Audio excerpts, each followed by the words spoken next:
सोलापूर जनता सहकारी बँकेच्या निवडणुकीत 10 जागांसाठी फक्त 11% इतकंच मतदान झालं। 20 मार्च रोजी मतमोजणीनंतर निकाल जाहीर होईल। सोलापूर जनता सहकारी बँकेच्या 10 जागांसाठी मंगळवारी मतदान झालं। त्याला अत्यल्प प्रतिसाद मिळाला। 51,494 सभासदांपैकी फक्त 5,679 सभासदांनी मतदानाचा हक्क बजावला। त्याची टक्केवारी 11.02 इतकी राहिली। बँकेच्या 17 जागांसाठी निवडणूक जाहीर झाली होती। 49 सभासदांनी 80 उमेदवारी अर्ज दाखल केले होते। छाननीत 43 अर्ज वैध ठरले, 6 अवैध झाले। उमेदवारी अर्ज मागे घेण्याच्या शेवटच्या दिवशी 31 अर्जांची माघार झाली।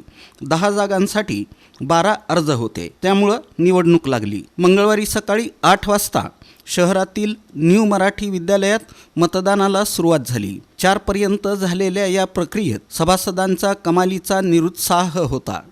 सोलापूरसह धाराशिव, पुणे, उदगीर, लातूर, मुंबई, छत्रपती संभाजीनगर, नाशिक, नांदेड, कोल्हापूर, बीड आणि विजयपूर येथील केंद्रांमध्येही मतदारांनी पाठ फिरवली होती।